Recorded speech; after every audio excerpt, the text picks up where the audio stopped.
Kiosk Club presents Stories to Create, where the journey of our guests takes them from the earlier years to the present. This is how stories are created. And now, here is your host, Cornell Bunting. Welcome, everyone. I'm your host, Cornell Bunting. And I got to tell you guys, man, I feel like a prodigal son because, for all you guys listening on a different platform, I am back with Urban Extra Radio. So, I want to shout out the whole crew out there in London. Appreciate you guys welcoming me back with open arms. So I'm excited to be back on here. And today, we have a gifted author, speaker, minister, and founder of Freely Give, Inc., a 501c3 nonprofit organization created to celebrate, encourage, and inspire women to persist and succeed. To be great, she hosts empowerment events and mentoring and collaborates with other charitable organizations benefiting women and their families.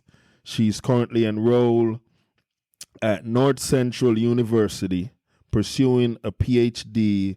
in administration with specialization in organizational leadership.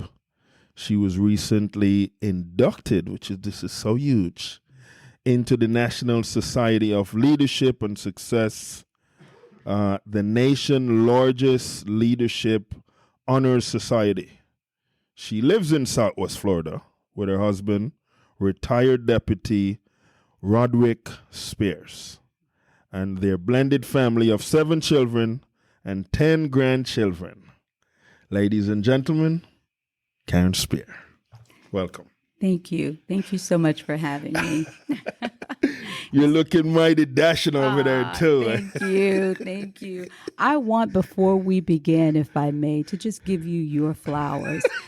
Thank you. You are phenomenal. And I also appreciated being one of the judges at your cook-off. It was simply amazing. Yes, and yes. I'm putting a plug in for next year. Ooh. I'd love to be a judge next year also. So go Lovely. ahead and pin me in. Okay? You got your judge card for next year. So All this right. is good. And Thank I got to you. tell you, everyone, she was amazing, an amazing judge. Thank And you. man, it was a little bit challenging, wasn't it? Yes, it was. Yes, Oh, it was. man. They all were phenomenal, and especially the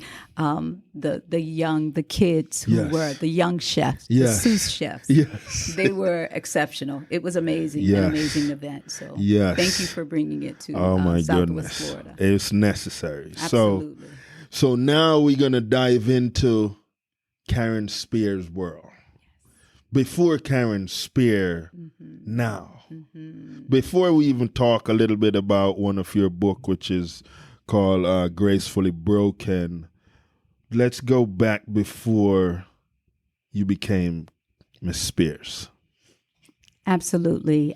In order to know who Karen Spears is and appreciate who Karen Spears is, we have to go back. Yes. I was raised by a single mother, and she did a phenomenal job of raising my sister and myself. Awesome. But I saw the challenges Yes. of raising a single parent, raising children without any financial assistance from the other parent. Wow. Sometimes she worked 3 jobs to support us, but we never lacked. We never lacked, or I didn't realize that we were lacking if we were. Right. Again, she did a phenomenal job in doing that. Wow. But in doing so, she was away from the home a lot because of work. She worked 3 jobs sometimes. And so and I don't want to say guidance because she guided us, she supported us, but I saw a need, or I felt a need for additional support.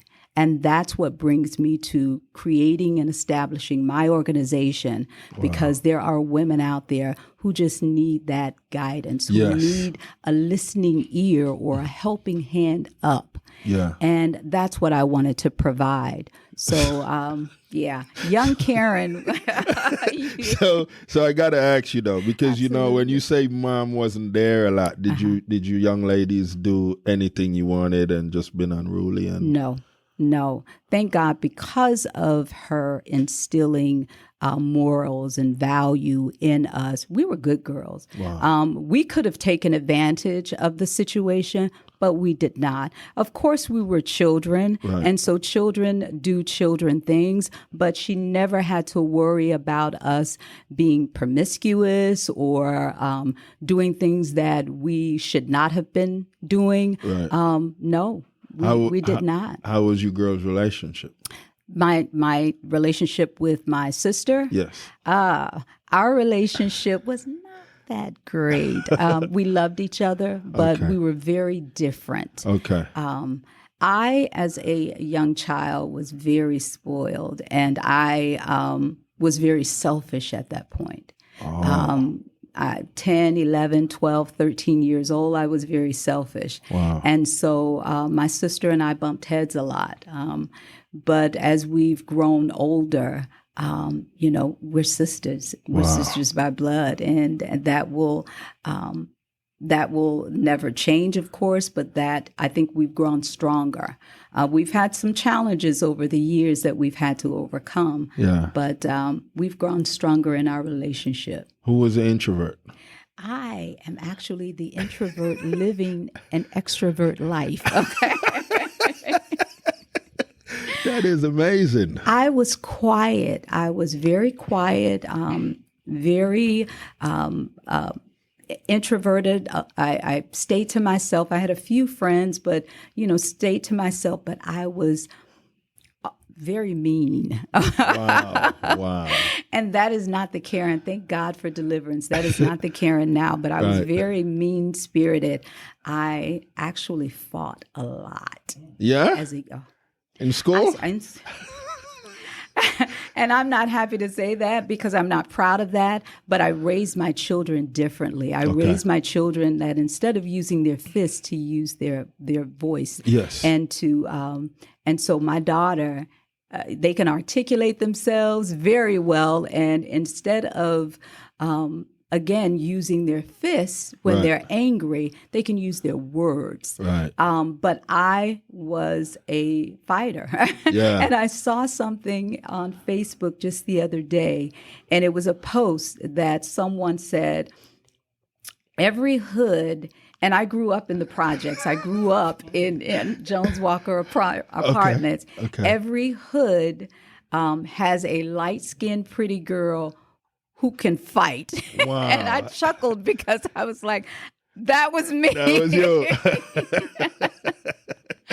Yes, Wow. but I'm a changed woman now. This And is so, good. Yes. So would you say from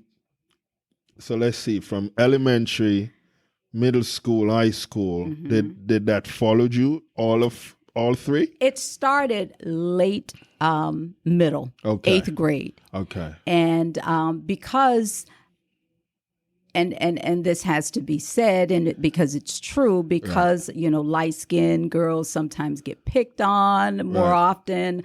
My mom dressed us well.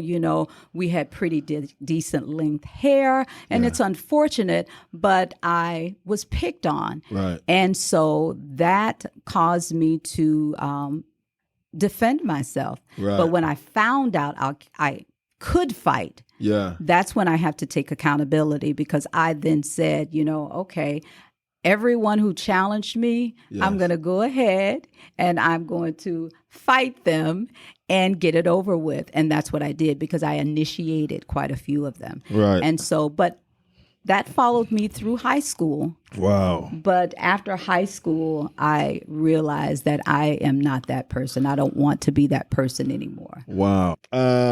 So how many times would you say you've gotten into trouble with that where you regret those times? As I look back, each time I could have talked my way out of some of those situations, but I chose not to. Right. And that choice led me to years of altercation, because I told you it started late middle Right. and it went through high school. And also I found myself kicked out of school. I could not go for 6 months. I could not attend any school in Lee County as a result of me initiating these fights. And it was only, let me just clarify. Yes. It was only because I was picked on. Right. And that I then said, I'm going to go ahead and fight all of these girls that have been picking on me and get it over with. Wow. And that's what I did. But it wasn't as if I was a bully and going after people that were just innocent. Right. But I could have. I do regret each and every one of them because, again, it cost me. They were in school. Right. And for 6 months, I could not attend a class in Lee. So when I did go back to school, I had to go to night school, summer night school, in order to graduate, to gain all of those credits back that I had lost by not being able to attend. Wow. So that's one thing that I said when I have children, because at the time I did not. Right. When I have children, I will teach them to use their words instead of their fists. Now, there may come a time when you are backed in a corner and you have to come out swinging. Yes. And in that case, you defend and protect yourself. Right. But you can always use your words over physical altercations. Yes. And so each time, to answer your question, each altercation I found myself in, I could have talked myself out of it or walked away. But I chose not to. You know, as you were saying that, this Bible verse come to me, and I could be wrong, but don't hold me to it, guys. I was, for some reason, I was thinking Proverbs 15:1. I think that's what says, "I saw an answer turned away rat." Okay. But if I'm wrong, you guys can message me and let me know if I was. But that's beautiful. And I think for listeners now, they want to understand that there's always another way. Absolutely. Now, you're done with school. What did you decide to do next? I decided I was always academically smart. Right. And so it was just thought that I would just go straight to college. Okay. But I decided that I would take a year off. And a year turned into a couple of years. And then after that, I found myself pregnant at 23 years old. Okay. And so I started my family and had responsibilities. So college was placed on the back burner and set aside. So was you a stay-at-home mom? No, not at all. I found myself again as my mom, as a single parent. Okay. And then at 28, I had my son. I had my second child at 28. Okay. I was with each relationship. There were 2 relationships that bore my children. Right.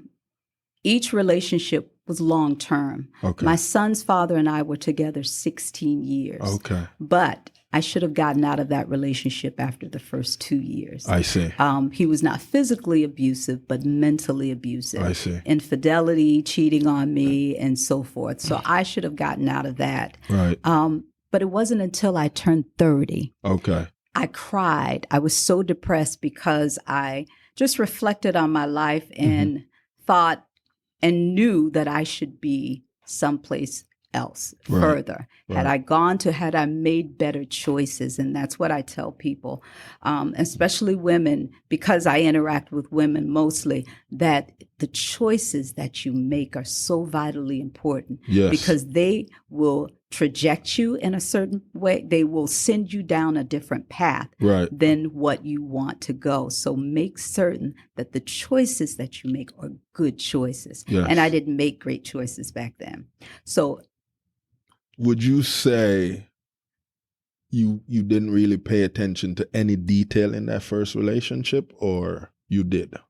I did. In the first relationship, of course, it bore my daughter, my firstborn. Okay. And he was good to me. He was a very good man.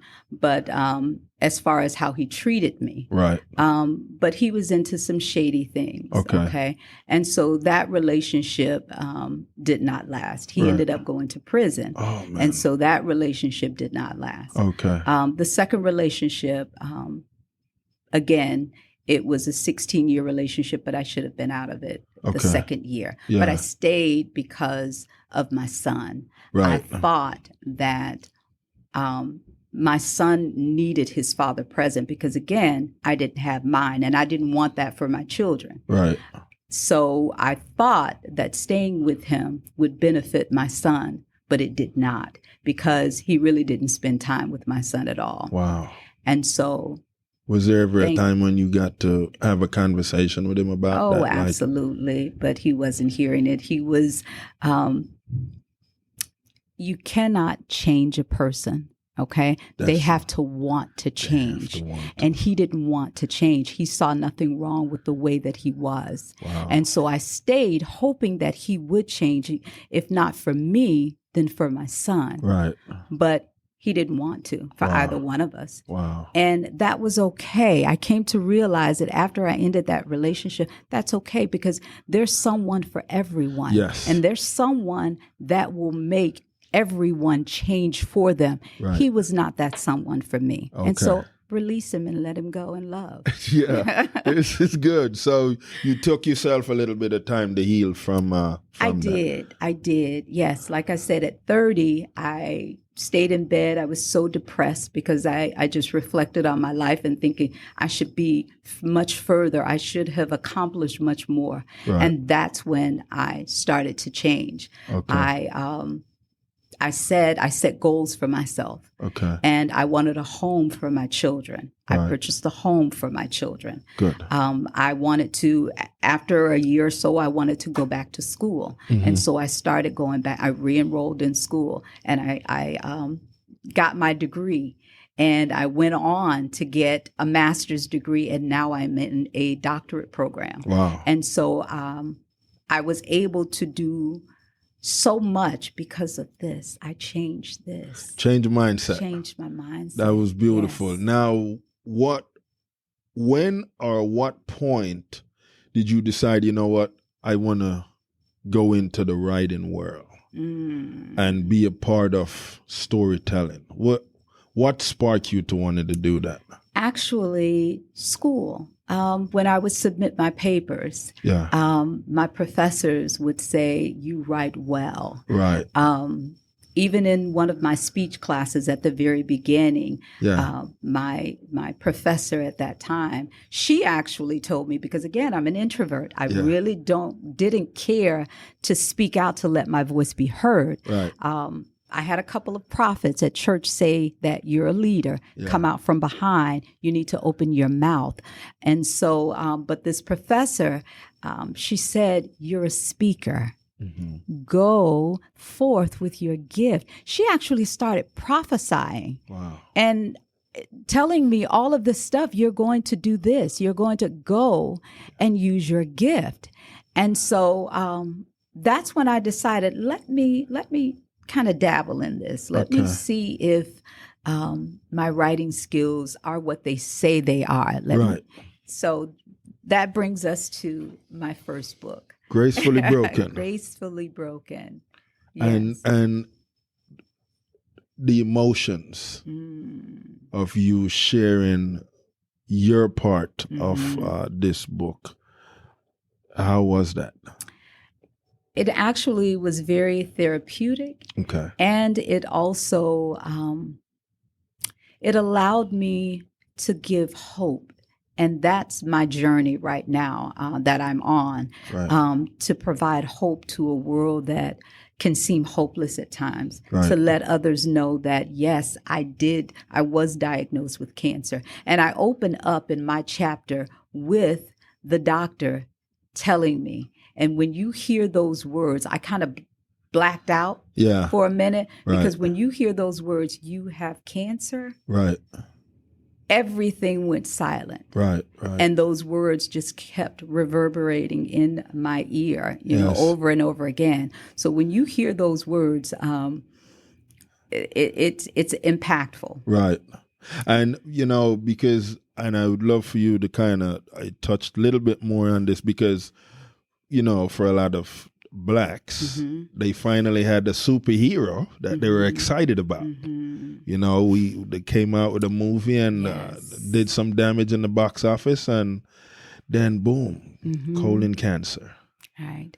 The only thing that I can think of, and that I've prayed to God and asked, why me? Why did I survive and others did not? Right. And not necessarily from colon cancer, but any other cancer. Right. And the only thing that came to me, what he said, your work here is not done. Yeah.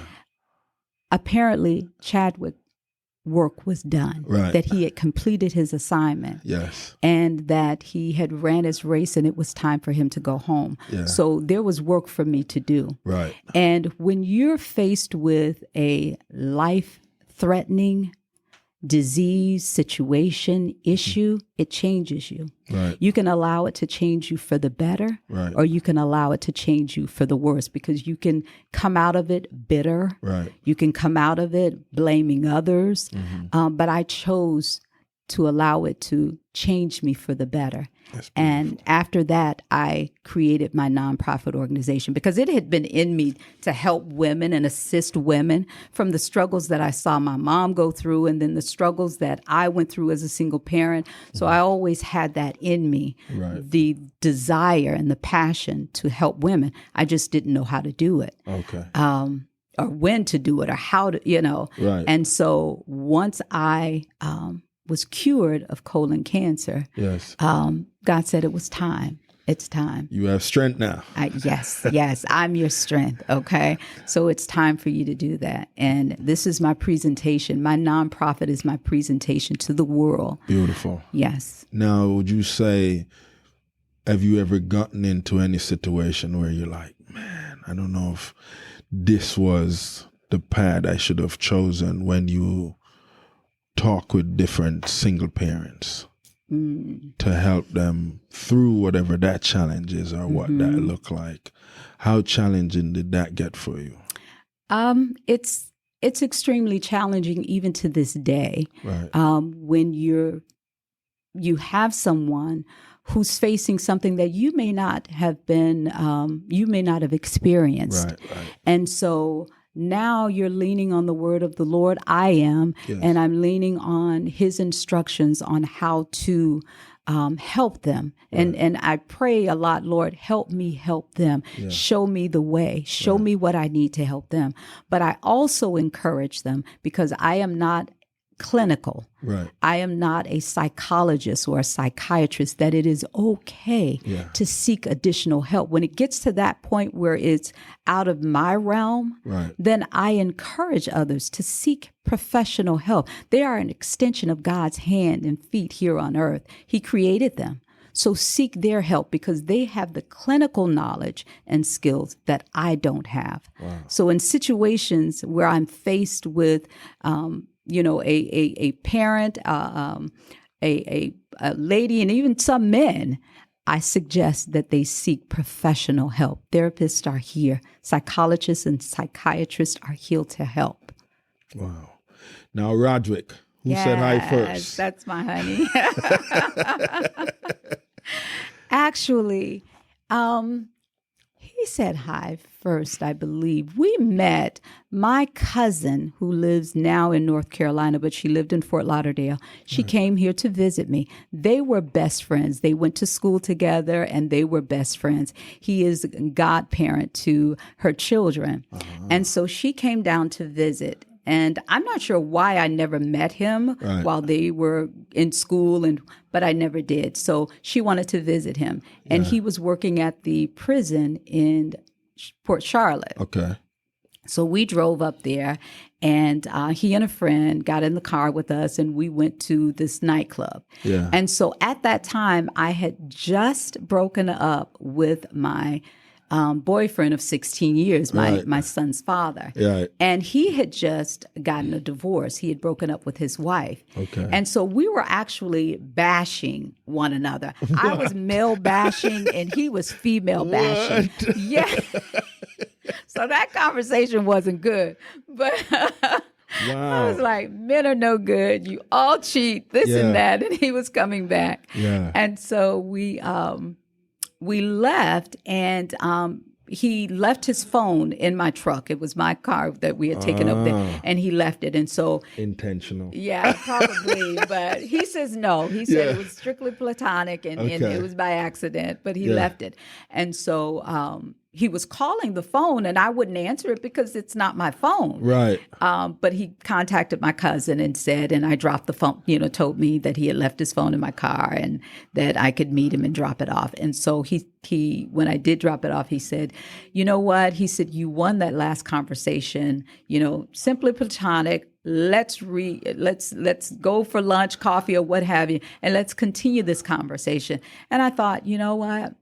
I'm not looking for anyone right now. I'm not looking for a relationship, but he's a great friend to my cousin. Okay. And I've never had a male friend. Yeah. I said, he may be a great friend to me. And I need a male perspective on some things. Because, yes. And so that's how it began. And we started as friends. We were friends.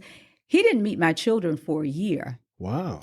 And I actually would date him in Punta Gorda. What? Not in Fort Myers. Wow. And the reason for that is I had just ended a 16-year relationship. Right. Sometimes it's not what you do, it's how you do it. Yeah. I had to ease myself out of it. Yes, because I didn't know, what would happen if he found out that I moved forward first. Right. Okay, you know how you guys build egos.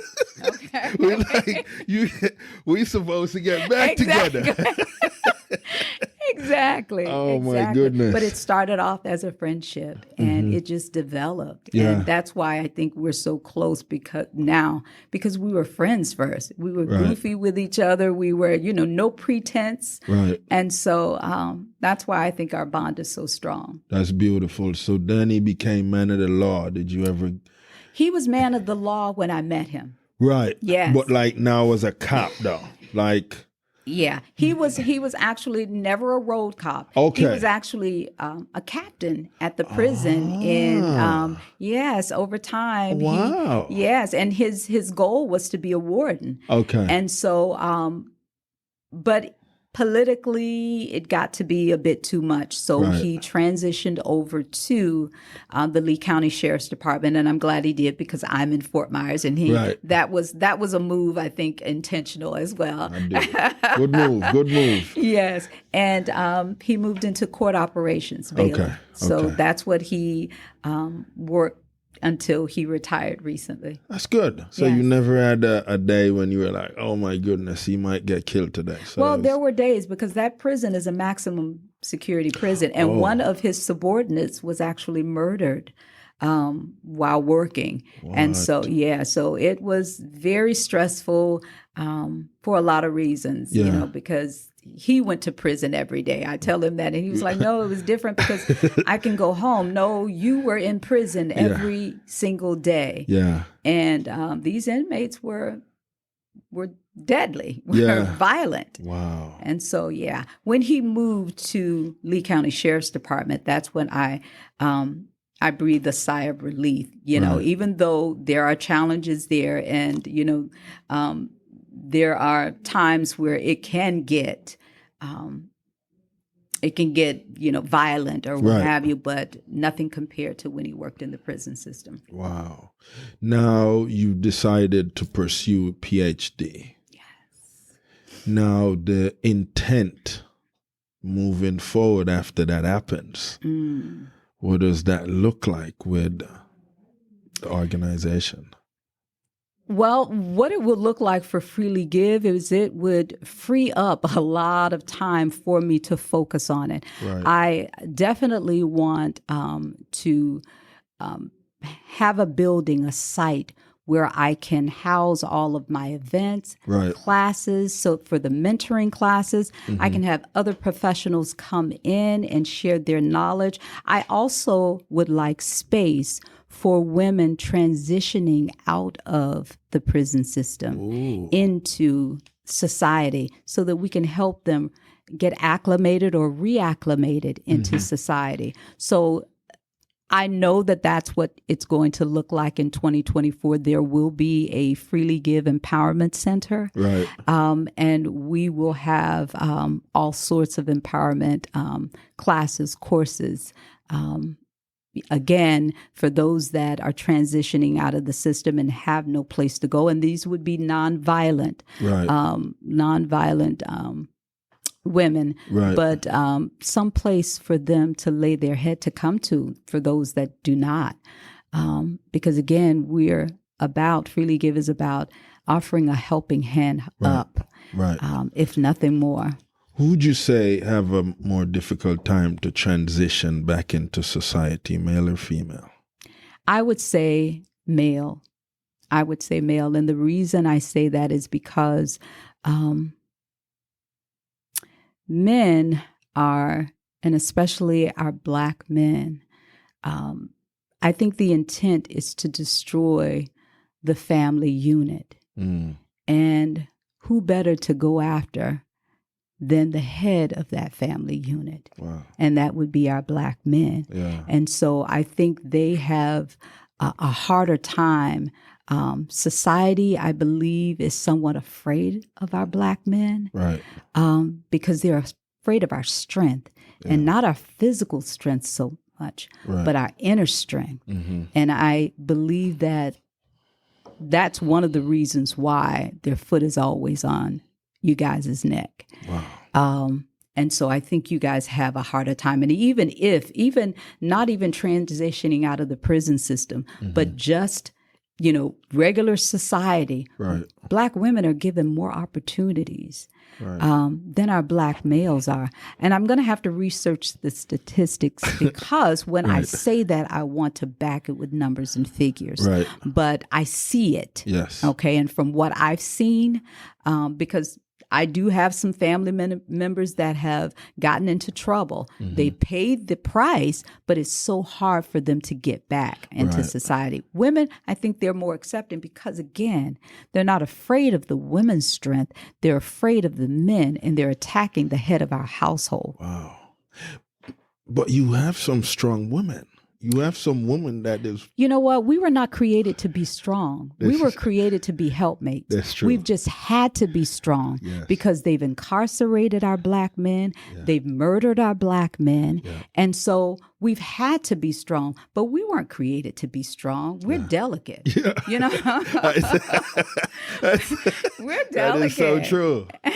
Oh my goodness. Yes. It's really it's solid there what you said on what that looked like with the pressure Black men get, and how much you think ego plays into us falling into those traps of putting us in a situation that compromise us.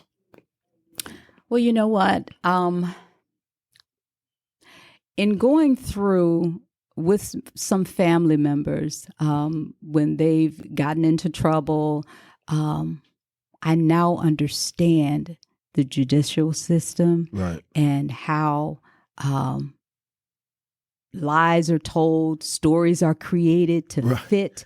And so I don't think a lot of ego plays into it. Some might, but a lot of times we're wrongly accused or falsely accused, or we're pulled into situations that we weren't involved in. And they've created a story to, either have the jurors side with them so that there's a lot of fabrication. And I realized that in going through some of the legal situations with family members, that there's a lot of, that's why I don't believe in the death penalty.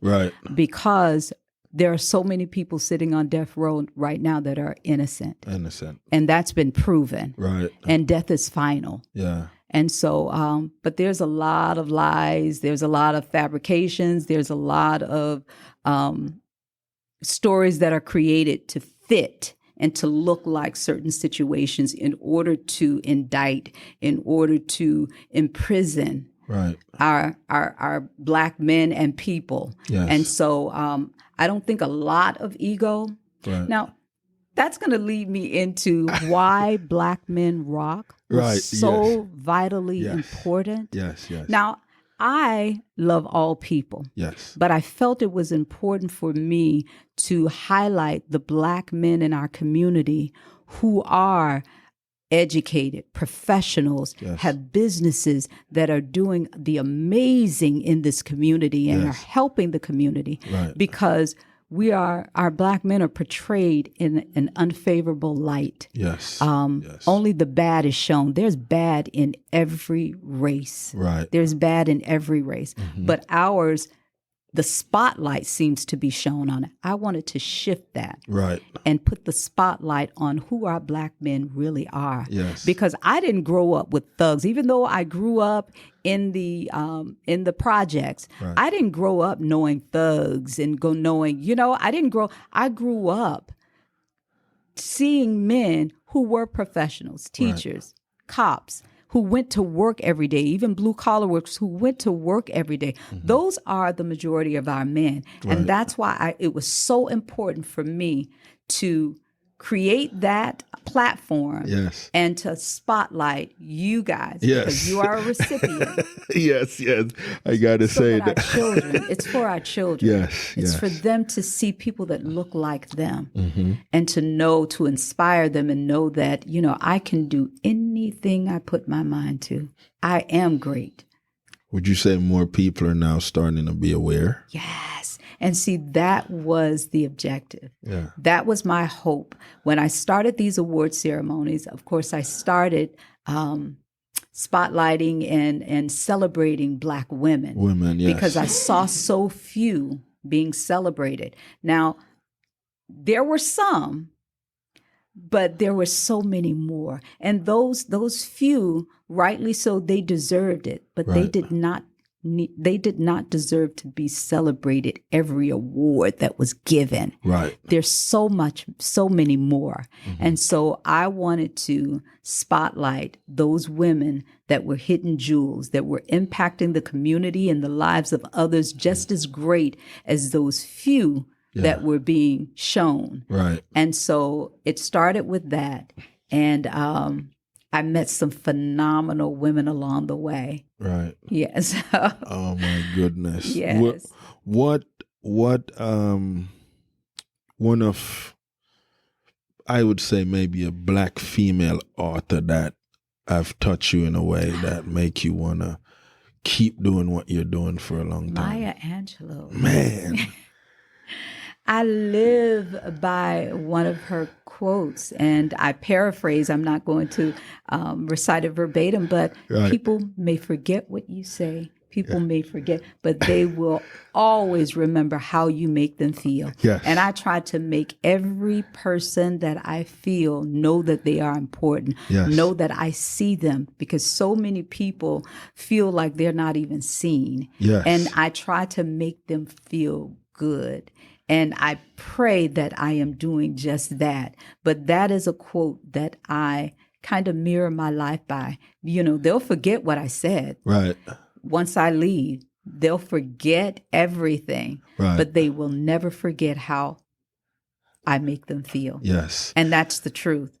Now, would you say it's challenging to help people understand the importance of construction criticism? Oh, absolutely. Absolutely. And I call it constructive guidance because I never want to criticize someone. To me, that word sounds so harsh, but constructive guidance. And if you can't be guided, if you can't be taught, then you'll never grow. And I feel you'll never reach your full potential. Right. And so it's vitally important to be open to that. Because nobody's perfect. Yeah. And we can all learn from one another. I like the way you say that, Could we change that? Constructive guidance. I think maybe because of how it's presented, people take it possibly offense to that. And yes, I agree. That the criticism part. No one wants to be criticized. No one wants to be judged. No one wants to be, in order for you to grow and to learn and to evolve, there are lessons that have to be learned. There are things that need to be taught to you. We don't know everything. I don't know everything. You don't know what you don't know. Okay. This is true. Until someone points it out, until someone shows you. Yeah. And so I say that I am a lifelong learner. Yes. I will be learning something until the day I die. That's beautiful. And so I welcome constructive guidance. Yes. I like that. And I got to say, with a lot of what we have going on in today's day and age, with individual being on the fence with inclusion, in your perspective? I think inclusion is important because, again, I never want anyone to feel as if they're ostracized or if they're left out. However, I've learned recently that you have to vet those people. You have to allow people to show you who they are. And then once they do, you believe it. Right. So, and I think the vetting process happens over time. Because the representative can only show up for so long. Right. The true person is going to show themselves sooner or later. Yes. Yes. So stick a pin on that. We're going to go on a quick break. Listen, thank you guys for tuning in to Stories to Create podcast right here at EOS Club. We are with our beautiful guest that's just been amazing, Miss Karen Spears. And we've been talking about a whole lot of stuff. Yes, we have. And now we want to dive into the minister. Ah, okay. When did you felt that calling? Actually, I was chosen. I like that.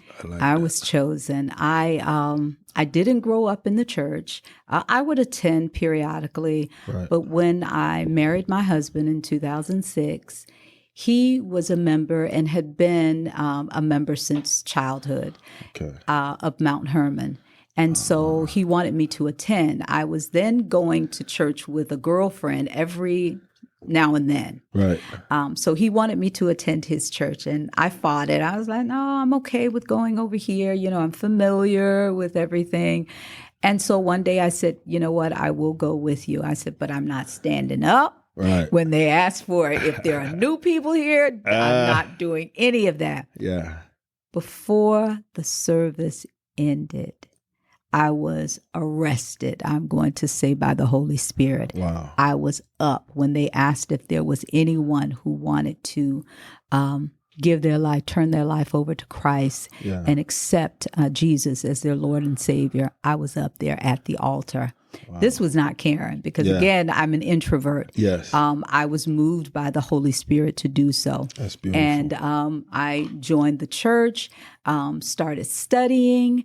Now, the pastor, my pastor at that time, which was Dr. William L. Glover, he saw in me things that I didn't see. I felt them. Right. And I share some things in my book about my childhood and how I, always had a prophetic gift. Yes. And so I share that. And I knew there was I was chosen, that there was and I'm going to use your word, a calling on my life. Yes. But I didn't know what to do with it or what have you. And what he did was he groomed me and he shaped me and formed me with the word of God. Right. And he saw things in me that I didn't see in myself. That's and amazing. He saw minister in me. Yes. And so I trained and I am a licensed minister now.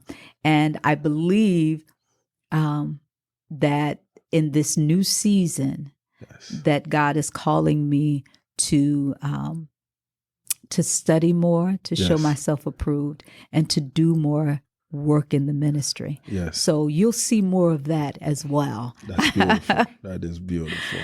Now, and with this acknowledgement, organizational leadership, what is what space did that take you, and how did that make you feel? Well, that helped a lot with forming Freely Give and creating and establishing that. Now, God gave me the vision to do that, to create this, to help others. Right. Because again, if you remember, I said I was a very selfish person. Right. And so I grew out of that selfishness Yes. in my 20s, in my late 20s, but I was very self-absorbent. You know, it was all Right. about Karen. Yeah.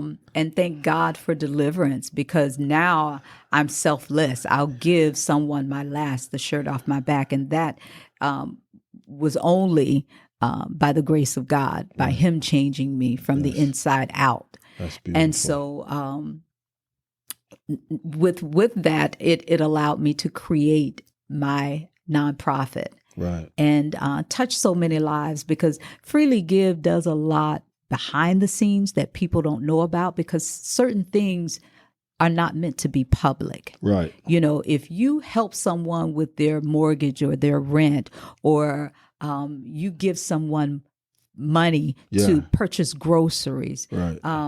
that doesn't often need to be seen. Right. Right. You know, right. I have partnered with a lot of, over the few years, which is 2015, she was established, Freely Give. Right. And so I've partnered with a lot of organizations, 107.5, we handed out turkeys. Nice. One Christmas, the Quality of Life Center, I donate whenever they are in need, and I helped with Hurricane Ian with them handing out different supplies for those in need. Right. Franklin Park. So there's just a number, Yeah. but those things I openly share, and the things that Freely Give does as well. I'll openly share some things, but there's a lot of things that don't need to be shared. Right. That are just between me and my maker and the person that's receiving the gift. There you go. What's life like with 10 grandkids? Well, actually, they're spread out. They're not all here. Okay. And so some of them we don't get to see until holidays or Christmas time when they come, or if we travel through. Right. But for the most part, there are 3 that are here locally. So you can balance that on a day-to-day basis. Right. Okay. Right. So you say now you're in a space where you understand what that balance look like between ministry, the organization, home front. Yes. Yes, I do understand, and I'm able to, and surprisingly, I have always been able to balance it, Right. some way, shape, or form. But the Lord has impressed upon me to take care of me, your soul care, Right. not your self care that everyone talks about. Right. That's important, Yeah. but your soul care is Soul what's care. most important. And so I've had to take time to take care of my soul, Yes. to study more, Right. to get into the Word. You know, I've been asked to speak at a lot of different churches, ministries, to deliver a word, and I've done that. But He wants me to dig deeper, to go Yes. deeper. And so in this new season, and since I am entering the dissertation phase of my Ph.D., which there will be a lot of writing. Some things I have to pause. Right. I'm not even going to say put them on hold, because they may be reactivated along the way. Right, but I right. have to pause it right now Yes. and take care of my soul and also my academics, so that I can complete them and then build this empire that Freely Give is. Beautiful. Now, for people that want to find you, what does that look like? They can find me on social media. I'm on Facebook under either Freely Give or Karen Spears. Also, I am on Instagram, and they can find me under Freely Give under Instagram. I also have a website, and it's freelygiveinc.com. gmail.com. And so they can go there for updates on what's happening with Freely Give in the community and speaking engagements and so forth. I do have an email, which is free, FREE, the number 2, give, GIVE, the number 2, the letter U at gmail.com. So again, that's free to give to you at gmail.com. That's awesome. I will, most definitely. And then lastly, what would you say to a young lady that is going through a lot, that is on her brink to give up? I would say there's always hope. Hold on. Your maker loves you and he will never leave you or forsake you. He is there with you right now. That's first and foremost. Secondly, reach out to your tribe. That could be your mother, your sister, your auntie, your friend. If you have genuine people around you that care about you, reach out to them for help and let them know that you are hurting. Let them know that there's an issue, because the enemy wants us to think that we have to do life alone. Right. No, God does not want us to do life alone. Yes. Relationships are so vitally important. So if you have good people that genuinely care about you, reach out to them. If you do not, there are mentors in the community. I am a mentor. Reach out to a mentor. You know, we're here for you. Yes. And lastly, reach out to a therapist or a psychiatrist or a psychologist. Do not let anyone tell you that you should not reach out to these people. Right. Again, I believe they are an extension of God's hand and feet here on earth, and that He created them. He created them, their medicine, their knowledge. So reach out to them, but do not do life alone. Do not do life alone. Wow. You guys heard from her. Listen, guys, we want to thank you for tuning in to Stories to Create podcast. We want to thank you, Ms. Spears. Thank you for having me. You got to come back when this book comes out. Absolutely. Yes, I would love to, most definitely. And it's titled Sis Go Be Great. Sis Go Be Great. Yes. Wow. I like that already. This is good. Listen, well, there you have it, guys. I want to thank you for being a part of today's podcast and our lovely guest, Karen Spears. There you have it. Thank you for staying with us. And we are tuning out. My life,